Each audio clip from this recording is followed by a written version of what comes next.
Have you ever found yourself treating your own feelings like a science experiment? Instead of just, well, feeling them. That's exactly what we're diving into today. This really common, kind of strange habit we have of analyzing our emotions from a safe distance. Okay, so picture this. You get some bad news, or maybe just a big wave of loneliness hits you out of nowhere. But instead of just letting that sadness in, your brain instantly switches gears. Boom! It goes into full-on detective mode, starting this huge investigation into the why and the how of what you're feeling. Sound familiar at all? It's like you're not actually in the experience, you're documenting it. You're watching from the sidelines, taking mental notes, almost like you're a journalist preparing a news report on your own heart. And that's really the heart of it, isn't it? There's this constant narrator in your head, giving a play-by-play of the emotion. But you're not actually down on the field playing the game. Nope, you're safe up in the announcer's booth, totally protected from all the messiness down below. Well, this whole experience actually has a name, and sometimes just giving something a name is the first real step to understanding it. In the world of psychology, this is called intellectualization, and it's a very specific, and believe me, a very human way to handle emotional pain. So what is this thing really? It's important to think of it less like a weird personality quirk and more like a really sophisticated piece of mental armor. Yeah, that's it. It's an emotional shield that your mind puts up the second it feels like there's a threat. All right, here's the more clinical definition. Intellectualization is a defense mechanism, and you got to pay attention to that key phrase right there, block confrontation. Your brain is literally building a wall made of logic to keep you from having to face a really stressful emotion head-on. I absolutely love this metaphor because it just paints such a clear picture. Just imagine a giant flood of raw, powerful emotion rushing towards you. What does your mind do? In a split second, it builds a fortress, not with sandbags, but with facts, with theories, with analysis, anything it can grab to keep that water out. And the whole point of this mental fortress is to create something called cognitive distancing. You can just think of it as an emotional buffer zone. By turning a raw, messy feeling into a neat and tidy intellectual problem, you can look at it from a safe distance. Like a scientist looking at a weird specimen under a microscope. Okay, so we know what it is, but the million-dollar question is, why? Why do our brains even do this? Well, the answer is actually really simple. It's all about protection.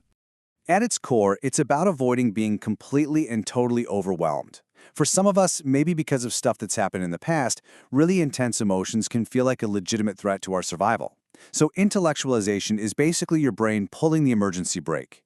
And you gotta realize, this whole process happens in a flash. An intense feeling pops up, your brain's internal alarm system starts blaring threat, threat, and your logic centers just swoop in like a SWAT team to neutralize the situation.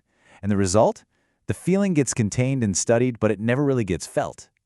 And this is probably the most crucial thing to understand. If you do this, it does not mean you're cold or unfeeling or broken. Not at all.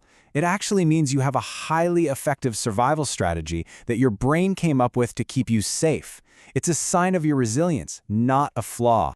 So, if overanalyzing is the shield, then what's the alternative?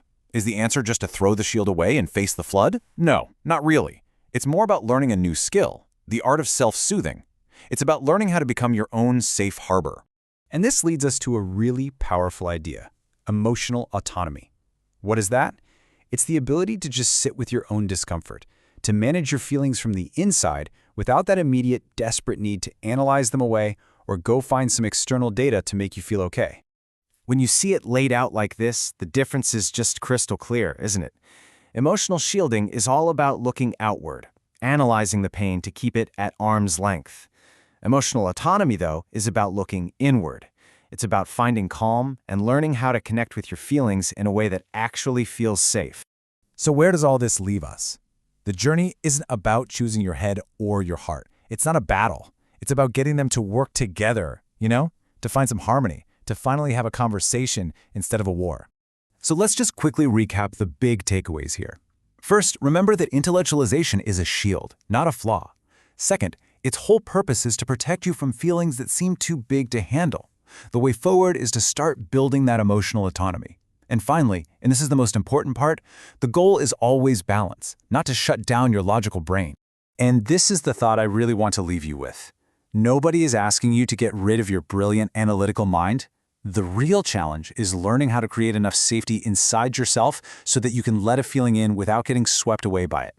So for example, instead of immediately trying to figure out why a friend's comment stung, balance looks like first just saying to yourself, ouch, that hurt. You just acknowledge the feeling. Then you can bring in your logic to understand it. It's about feeling first, then thinking. So I'll leave you with this question to just kind of chew on. The next time you're in a tough moment, take a look at what's happening inside. Is your powerful intellect acting like a helpful guide for your emotional world? Or has it become more of a prison guard whose job is to keep it silent?